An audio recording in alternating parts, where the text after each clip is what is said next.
The set was already a battlefield. October 1958, Madison, Indiana. The Ohio River moved slowly under a gray sky, indifferent to the tension simmering inside the old brick building converted into a film set for Some Came Running. What was supposed to be another day of controlled cinematic drama had turned into something much more volatile. The crew could feel it before either man spoke. It lived in the air, sharp and metallic, like the taste before lightning strikes. Kirk Douglas had arrived before sunrise, as he always did. Script annotated, pages folded, emotional beats memorized and dissected. He believed acting was excavation. You dug until you found blood. For Kirk, art required sacrifice. If it didn't hurt, it wasn't honest. He stood near the monitor, reviewing blocking, jaw tight, eyes restless. He didn't glance at his watch, but he didn't need to. He knew Dean Martin was late. Dean arrived 23 minutes after call time, stepping out of a car as if he were exiting a dinner party instead of walking into a war zone. He wore a pressed jacket, sunglasses, and the faintest trace of a smile that made it impossible to know whether he was amused or bored. He greeted the crew by name, shook hands with a lighting technician, and asked someone if they'd seen the score of last night's game. The atmosphere softened around him automatically. That was Dean's gift. Rooms adjusted themselves to him. Kirk watched from across the set. That softness infuriated him. "Nice of you to join us," Kirk said when Dean finally approached wardrobe. Dean removed his sunglasses slowly. "Morning to you, too." Kirk didn't smile. "We're filming the confrontation scene today. I assume you're prepared?" Dean shrugged lightly. "I read it." "You read it?" Kirk's voice sharpened. "I've been working on this scene for a week. This is the emotional core of the film." Dean nodded, almost politely. "Then you'll carry us." It wasn't mocking. That was the maddening part. It sounded genuine. Kirk stepped closer. "You think this is a joke?" "No," Dean replied calmly. "I think it's a movie." That sentence detonated something inside Kirk. He turned away before he said something explosive, but the damage was already spreading. The crew avoided eye contact. The assistant director pretended to check paperwork. Everyone knew this friction had been building since day 3. Kirk interpreted Dean's relaxed approach as disrespect. Dean interpreted Kirk's intensity as noise. Neither man was entirely wrong. During rehearsal, the contrast became unbearable. Kirk's performance was volcanic, every line delivered as if it carried personal history. Dean's was restrained, almost minimal. But the camera loved him. His stillness read as control, his quiet read as depth. What Kirk labored to construct, Dean seemed to access effortlessly. That was what truly enraged Kirk. After a take that left the set in stunned silence, Kirk pulled Dean aside. "You don't rehearse, you don't prepare, and somehow you hit every mark. What is that?" Dean looked at him carefully. "You really want to know?" "Yes.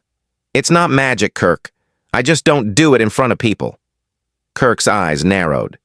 "Do what?" "Care." The word landed heavier than any insult. Kirk stepped back. "You think I perform caring?" Dean's gaze didn't waver. "Nah, I think you need everyone to see how much you care." The tension between them no longer felt professional. It felt personal. That afternoon, the confrontation scene was scheduled. The pivotal moment where their characters tear into each other emotionally. The irony wasn't lost on anyone. As cameras rolled, something shifted. Whatever anger lived between them stopped being suppressed and started being channeled. Lines were delivered with surgical precision. Eyes locked not as actors, but as men testing each other's foundations. When Minnelli called cut, no one spoke. It was the most electric footage captured all month. Kirk walked off set without a word. Dean remained still for a moment longer than necessary, as if recalibrating something internal. By early evening, rumors were circulating that the two would settle it after wrap. And nobody knew who suggested it first. Perhaps it wasn't suggested at all. Perhaps it was inevitable. Pride, ego, misunderstanding, and two men raised in very different versions of hardship had collided long before cameras ever rolled. As the sun lowered behind the Indiana horizon, Kirk stood in the gravel parking lot, jacket off, sleeves rolled, fists not raised but ready. He wasn't thinking about choreography. He wasn't thinking about reputation. He was thinking about respect. Dean arrived alone. No sunglasses this time, no smile either. He stopped several feet away, hands still casually in his pockets. "So," Kirk said quietly, "this is where you prove me wrong." Dean studied him in the fading light. "You think fists are proof?" "I think they're honest." Dean shook his head slightly. "No, they're easy." The silence that followed was heavier than anything said on set all week. Kirk stepped forward. "Then show me something harder." Dean removed his hands from his pockets slowly, not to clench them, but to let them hang open at his sides. His expression shifted. The casualness dissolved. For the first time since production began, Kirk saw something unfamiliar in Dean's eyes. Not indifference, not charm. Wait. "You think I don't care?" Dean said softly. "You think I float through this? You think I'm lazy?" Kirk didn't interrupt. "You're wrong," Dean continued. "I just learned a long time ago that if you let people see how much something costs you, they'll make you pay double." The wind moved across the empty lot. Kirk felt his anger falter, just slightly. Dean took one more step forward, he closing the space between them not as an opponent, but as a man lowering his guard. "You want to fight?" Dean asked quietly. "Or do you want to understand why I don't?" And in that moment, something shifted. Not in the gravel, not in the cooling air, but inside Kirk Douglas. The fight that was supposed to happen had already changed shape. The fight that didn't happen.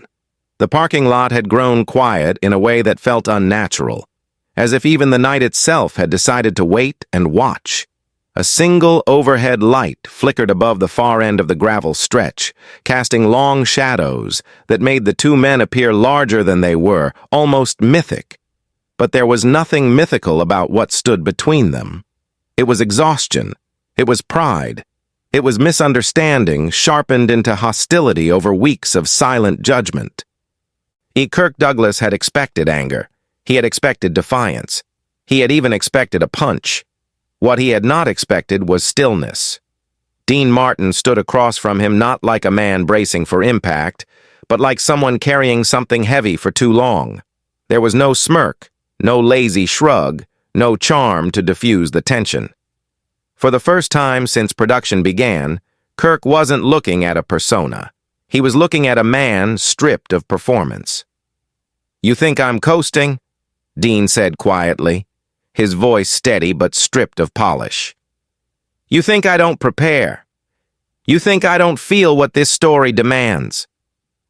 The words weren't defensive. They were tired. "You prepare loudly. I prepare privately. You bleed in front of everyone.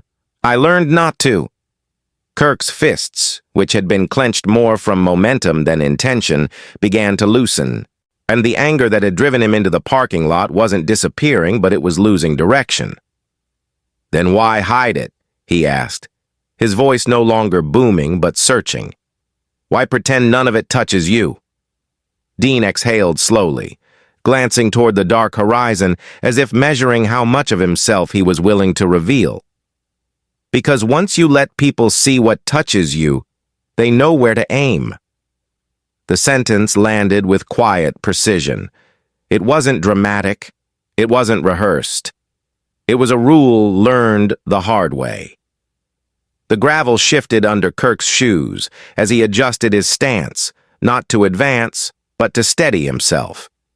For weeks he had convinced himself that Dean's casual attitude was disrespect, that showing up without visible strain meant not caring, That intensity was the only proof of sincerity. But standing there in the cooling Indiana night, he began to understand that maybe what infuriated him wasn't laziness. Maybe it was difference. "You make it look easy," Kirk said finally, and the admission carried more vulnerability than accusation. "Nothing in my life has ever been easy." Dean looked back at him, and for the first time there was no distance in his gaze. "You think it's easy because I don't show you the cost." The words hovered between them like a challenge not to fight, but to listen. Kirk's mind flickered backward to his own childhood, to the narrow apartment in Amsterdam, New York, where survival meant volume and strength. He had grown up believing that the only way to avoid being crushed was to push harder than everyone else, to dominate, to prove, to fight first and apologize never. And he had built his entire career on that fuel. It had made him formidable. It had also made him feared. Dean, in contrast, had built an empire on appearing untouchable, but untouchable did not mean unaffected. That realization began to chip away at the solid wall of judgment Kirk had constructed. "You think I'm attacking you because I care about art," Kirk said slowly, his voice no longer aggressive but introspective. "Maybe I'm attacking you because you don't look like you're fighting as hard as I am." Dean tilted his head slightly. "You ever think maybe I am fighting just as hard? Just not the way you recognize?" Silence stretched again, but this time it wasn't charged. It was reflective.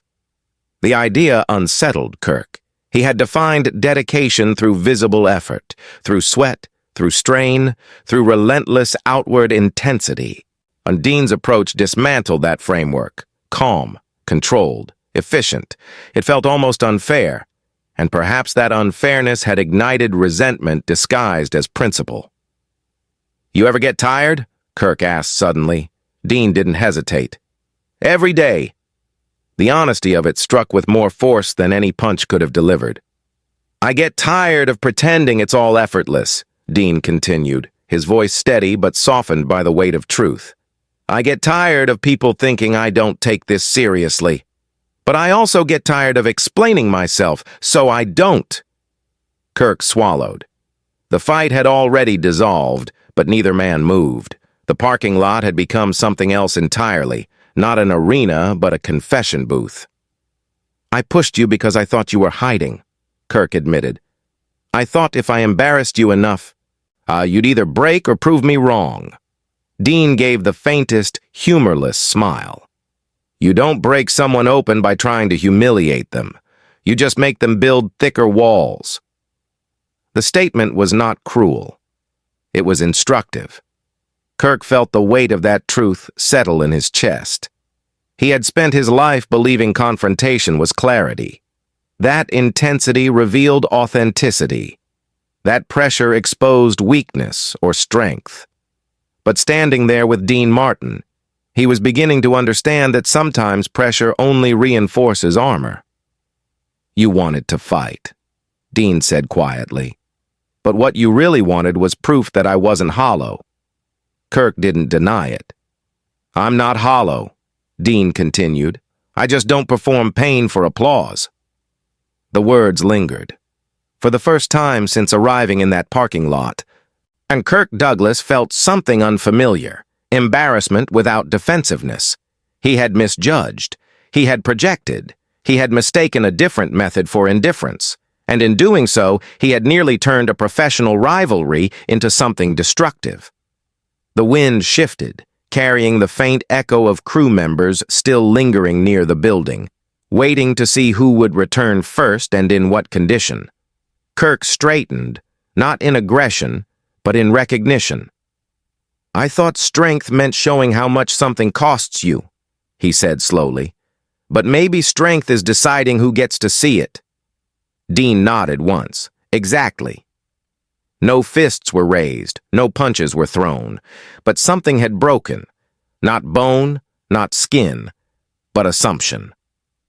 Kirk extended his hand, not as a gesture of dominance or surrender, but acknowledgement. The Dean looked at it for a moment, then clasped it firmly. The handshake was brief, steady, and unspoken in its agreement. This ends here. When they walked back toward the set together, side by side instead of opposite ends of a battlefield, the crew's disappointment was visible but quiet. There were no bruises, no spectacle, no headline-worthy chaos. What had happened in that parking lot was invisible to anyone who hadn't stood inside it. But both men knew something had shifted. The next day on set, the atmosphere was different. Not friendly, not warm, but grounded.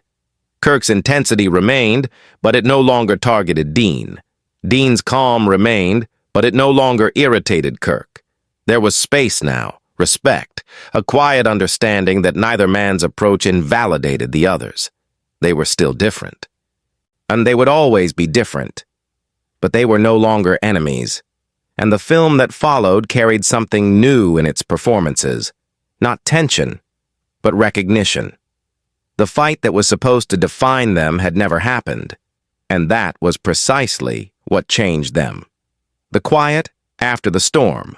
The morning after the parking lot confrontation felt strangely ordinary, and that ordinariness unsettled everyone on set more than a brawl ever could have.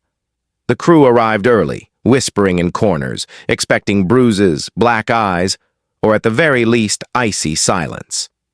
Instead, Dean Martin stepped out of his trailer with his usual unhurried rhythm, coffee in hand, sunglasses resting lightly on his face, as if nothing monumental had occurred. A few minutes later, Kirk Douglas emerged, script tucked beneath his arm, posture upright but not rigid. When their eyes met across the dusty stretch of equipment and cables, neither man flinched. There was no hostility, no bravado, no performance. There was something quieter, something settled. Vincente Minnelli, who had spent the previous night imagining the collapse of his production, watched carefully as the two actors approached the rehearsal space. Kirk spoke first, not loudly, not theatrically, just directly. "Morning," Dean nodded. "Morning." It was simple, almost disappointingly simple. But beneath that exchange was something new, an unspoken truce built not on dominance, but understanding. What the crew could not see was the recalibration happening inside both men. For Kirk, the confrontation in the parking lot had cracked open a truth he had avoided his entire adult life. And he had built his reputation on intensity, because intensity had once been survival. As a boy, volume had equaled safety, strength had equaled protection, dominance had equaled survival. But somewhere along the way, that survival instinct had hardened into habit. He had begun to mistake control for excellence, confrontation for clarity, force for authenticity. Dean's refusal to fight him had disrupted that pattern in a way no punch ever could have. Dean, meanwhile, felt something equally unfamiliar stirring inside him. For years he had perfected the art of appearing untouched. It had protected him. It had simplified his life. It had allowed him to navigate Hollywood without exposing wounds that still felt tender decades later. But in that parking lot, when he chose to speak honestly instead of retreating behind charm, and he had felt something unexpected, relief, not weakness, not exposure. Relief. The relief of not carrying everything alone for once. It was subtle, but it lingered. That day's filming carried a different charge. The scene they were scheduled to shoot required emotional honesty, and for the first time since production began, neither man was trying to outperform the other. Kirk approached the material with focus, but without the edge of accusation. Dean approached it with quiet presence, but without deliberate detachment. The result was something neither had anticipated. The scene felt balanced, raw but not combative, powerful but not forced. When Minnelli called cut, there was a pause that stretched longer than usual. Then the director simply nodded, almost reverently. "That's it," he said softly. "And that's the scene." The shift did not go unnoticed. Word spread quickly that whatever had happened in the parking lot had changed the dynamic, but no one dared ask directly. In Hollywood, rumors traveled faster than truth, and both men had no interest in feeding speculation. Instead, they let the work speak, and the work began to speak louder than any argument could have. Over the next weeks, Kirk found himself observing Dean more closely, but not with judgment.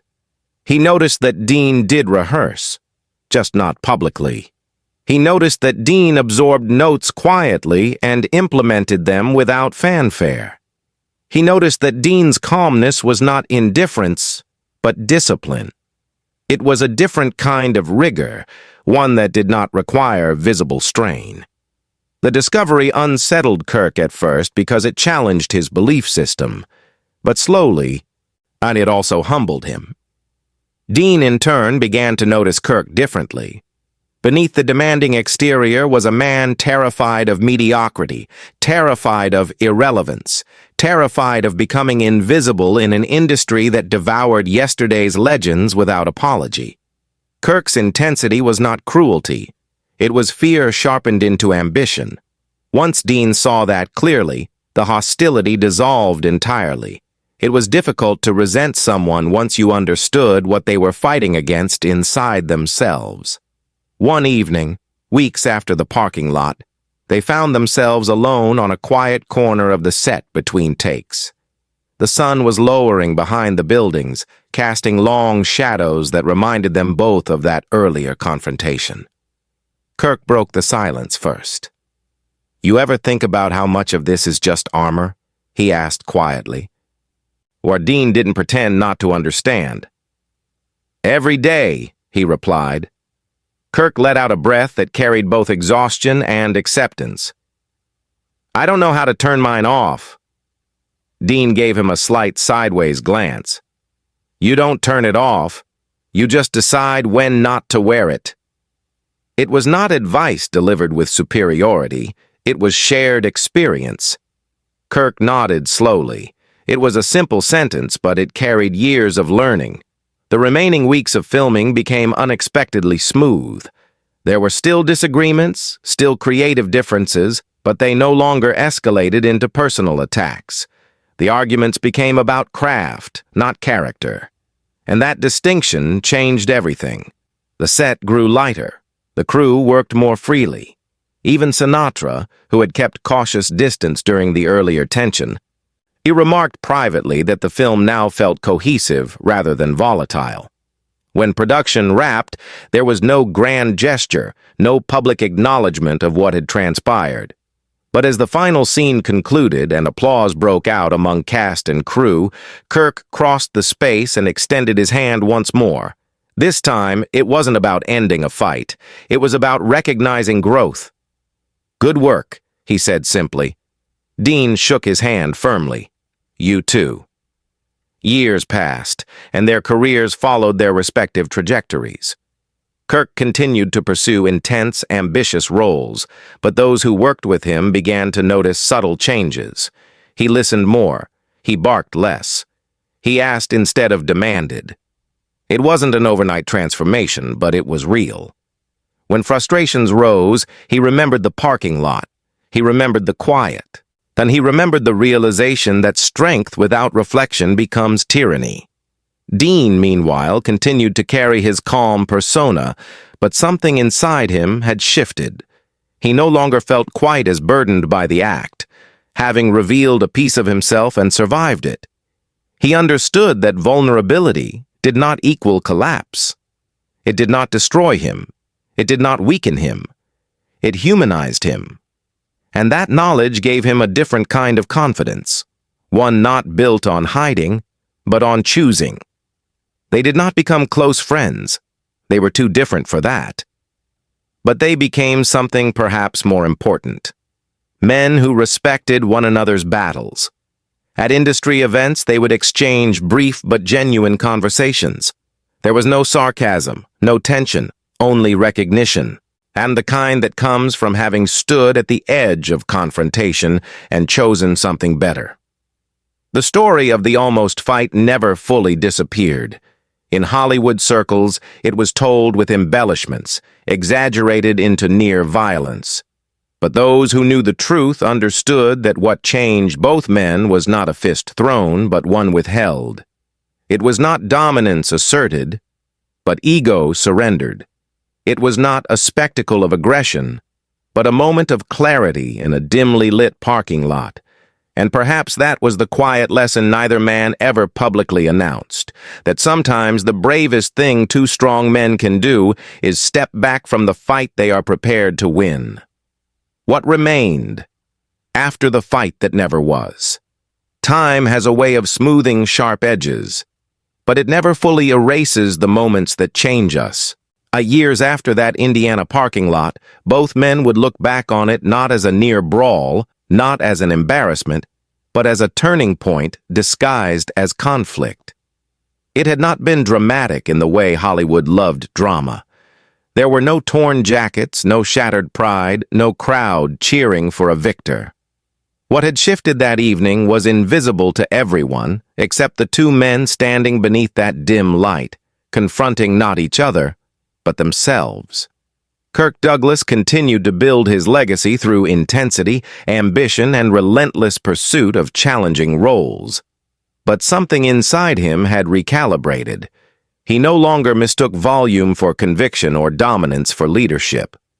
On future sets, when frustration rose and that familiar heat began to climb into his voice, he would feel a memory surface, Dean standing across from him, calm and unmoved, refusing to engage in the language of fists. That memory acted like a brake. It reminded him that strength does not always roar. Sometimes it listens. Crew members who had once feared his temper began to notice subtle differences. He still demanded excellence, but he no longer demanded it through humiliation. He asked more questions. He paused before reacting. He began to understand that collaboration did not weaken authority, it refined it. Dean Martin, on the other hand, carried his transformation differently. His public persona remained smooth, effortless, almost detached, but beneath that exterior there was less hiding and more choosing. He did not suddenly become an open book. That was never his nature.